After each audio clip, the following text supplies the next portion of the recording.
নমস্কার বন্ধুরা, দীপিকাস কিচেনে আপনাদের সবাইকে স্বাগত। আমার আজকের রেসিপি এঁচোড় চিংড়ি। তো চলুন দেখে নেওয়া যাক রেসিপিটা। আমার গাছের এঁচোড়ের অবস্থা এই রকম, ছোট ছোট। এঁচোড়টা আমি গতকাল বাজার থেকে কিনে নিয়ে এসেছি, আর এর ওজন ছিল 700 গ্রাম। এখন একটা বটির সাহায্যে এই এঁচোড়টা আমি কেটে নেব। এঁচোড়টা কাটার আগে আমি একটু হাতে সর্ষের তেল মেখে নিচ্ছি, নাহলে হাতে আঠা জড়িয়ে যাবে। আর বটিতেও একটু লাগিয়ে দিচ্ছি,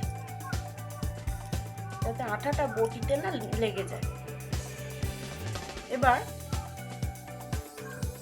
এঁচোড়টাকে মাঝ বরাবর ফালি করব।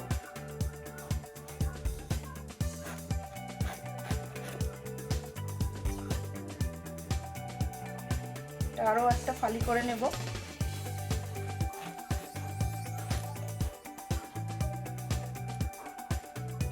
এবার এই এঁচোড়ের মাথাটা একটু বাদ দিয়ে এই মাঝখানের শিরাটা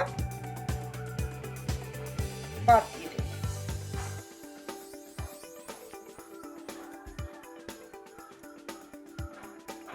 এরপর খোলাটা ছাড়িয়ে নেব।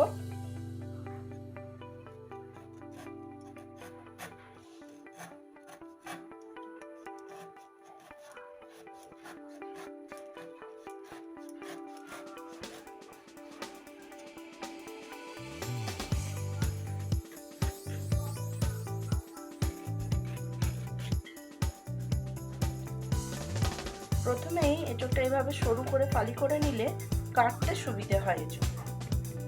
এবার মিডিয়াম সাইজ করে এঁচোড়টা কেটে নেব। এঁচোড়টা কেটে জলে রেখে দিচ্ছি, যাতে না লালচে রং হয়ে যায়।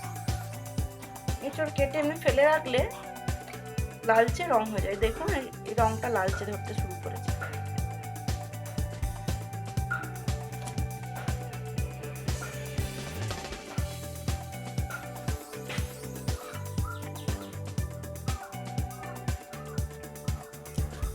এভাবেই আমি সমস্ত এঁচোড়টা কেটে নিলাম। একটা বড় সাইজের আলুকে এইভাবে মাঝারি সাইজের টুকরো করে কেটে নিলাম। প্রথমেই আমি একটা ভাজা মশলা তৈরি করে নেব। আর এর জন্য এখানে আমি নিয়েছি 1 চামচ গোটা ধনে, 1 চামচ গোটা জিরে, 2টো শুকনো লঙ্কা আর 15টার মতন গোটা গোলমরিচ। শুকনো খোলায় 2 মিনিট নাড়াচাড়া করে নামিয়ে গোটা মশলাগুলোকে ঠান্ডা হতে দেব। এখন কড়াটা আবারও বসিয়ে দিয়েছি এবং পরিমাণ মতন জল দিয়ে জলেতে দিয়ে দিলাম 1 চামচ নুন আর 1 চামচ হলুদ। নুন হলুদটা জলের সঙ্গে মিশিয়ে দিয়ে প্রথমেই আমরা আলুটা সেদ্ধ করে নেব। আলুটা যতক্ষণ সেদ্ধ হচ্ছে মশলাটা ততক্ষণ গুঁড়িয়ে নিই। মিক্সিতে আমি গোটা মশলাগুলো দিয়ে গুঁড়িয়ে নিচ্ছি। মশলাটা গুঁড়ানো হয়ে গেলে চিংড়ি মাছগুলোকেও রেডি করে নিচ্ছি।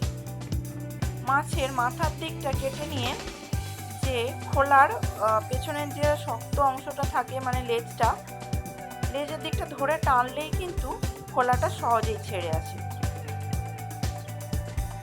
আর চিংড়ি মাছের মাঝখানেও একটা কালো অংশ থাকে, ওটাও বাদ দিয়ে দিতে হবে। তো দেখুন সমস্ত চিংড়ি মাছগুলোকে আমি পরিষ্কার করে ছাড়িয়ে ধুয়ে নিয়েছি। আলুটা এদিকে সেদ্ধ হয়ে গেছে। একটা ছাঁকনির সাহায্যে আলুগুলো ছেঁকে তুলে নিলাম। এই একই জলে এবার এঁচোড়গুলো দিয়ে সেদ্ধ করে নেব। এখানে আলু আর এঁচোড়টা মোটামুটি 50% করে সেদ্ধ করে নিতে হবে।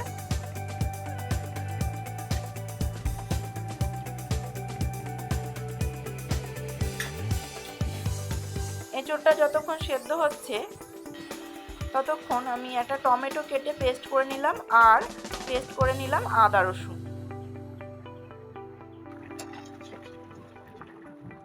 এঁচোড়টা 50% সেদ্ধ হয়ে গেছে। একটা ছাঁকনির সাহায্যে তুলে নিচ্ছি কড়া থেকে। মাছটাকে এবার ম্যারিনেট করে নেব নুন হলুদ দিয়ে।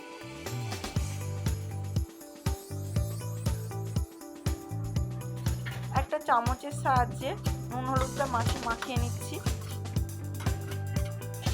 কড়াইতে দিয়ে দিয়েছি তেল। তেলটা গরম হয়ে গেলে প্রথমেই চিংড়ি মাছটা ভেজে নেব। চিংড়ি মাছগুলো খুব বেশি ভাজার প্রয়োজন নেই।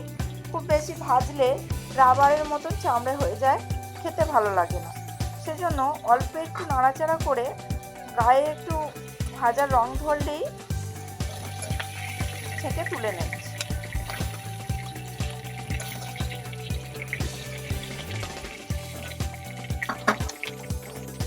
মাছ ভাজার বাকি তেলটাতে আলুগুলো দিয়ে ভেজে নিচ্ছি।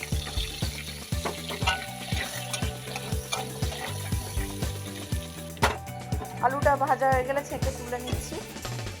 এবার এঁচড়গুলো দিয়ে ভেজে নেব। তেলের মধ্যে সেদ্ধ এঁচড়গুলো দিয়ে দিলাম।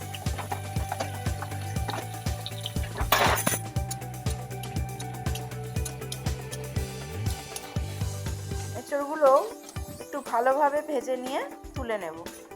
কড়াইটা যেন একটু চোঁয়া হয়ে গেছে, সেজন্য কড়াইটা একটু বদলে নিলাম। অন্য একটা কড়াই নিয়ে তেল দিয়ে দিয়েছি। তেলের মধ্যে কিছু গোটা মশলা দিয়ে দিচ্ছি, যেমন একটা তেজপাতা, একটা শুকনো লঙ্কা, 4টে এলাচ, 4টে লবঙ্গ আর 2টো দারচিনির টুকরো। গোটা মশলাগুলোকে একটু ভালো করে ভেজে নিয়ে এর মধ্যে একটা বড় সাইজের পেঁয়াজকে এভাবে ছোট ছোট টুকরো করে কেটে নিয়ে দিয়ে দিলাম। দিয়ে দিচ্ছি পেঁয়াজটা হালকা বাদামি রং ধরলে দিয়ে দিলাম 1 চামচ আদা রসুন বাটা। আদা রসুনের কাঁচা গন্ধটা চলে গেলে এর মধ্যে দিয়ে দিলাম টমেটো বাটা। মশলাগুলো থেকে তেল ছাড়তে শুরু করলে এর মধ্যে দিয়ে দিলাম 1 চামচ হলুদ গুঁড়ো, 1 চামচ কাশ্মীরি লঙ্কার গুঁড়ো ও 1 চামচ জিরে গুঁড়ো। আর দিয়ে দিচ্ছি 1 চামচ ধনে গুঁড়ো। দিয়ে দিলাম স্বাদ মতো নুন। সমস্ত মশলাগুলিকে ভালোভাবে একটু কষিয়ে নিচ্ছি। মশলা যাতে চুঁয়ে না যায় তার জন্য সামান্য জল দিয়ে দিলাম। মশলাটা ভালো করে কষা হয়ে গেলেই, মশলা থেকে তেল ছাড়তে শুরু করলেই এঁচড় আর আলু ভাজাটা দিয়ে দিলাম।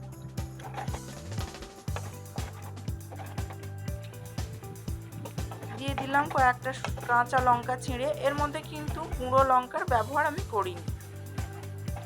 এইভাবেই এঁচড় আর আলুটাকে কষিয়ে নিয়ে ঢাকনা দিয়ে 10 মিনিট রান্না করে দেবো। কোনো জল কিন্তু এখন ব্যবহার করছি না।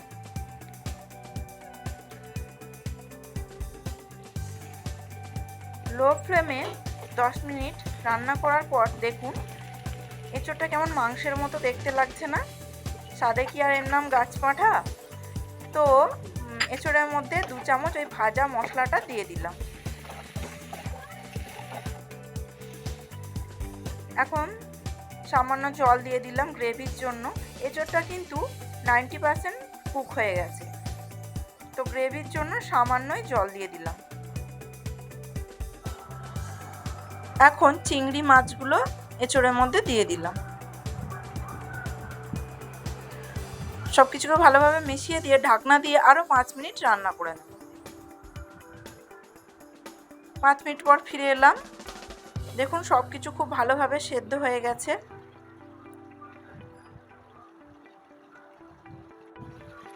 এখন এর মধ্যে 1 চামচ ঘি দিয়ে দিলাম। ঘিটা ভালোভাবে মিশিয়ে নিলেই আমাদের এঁচড় চিংড়ি কিন্তু রেডি। তো বন্ধুরা, কেমন লাগলো আমার এঁচড় চিংড়ি রেসিপিটা? ভালো লাগলে অবশ্যই লাইক কমেন্ট করতে ভুলবেন না এবং আমার চ্যানেলটিকে সাবস্ক্রাইব করে আমার পাশে থাকার অনুরোধ রইল। আর হ্যাঁ, বেল আইকনটা কিন্তু অবশ্যই প্রেস করে দেবেন।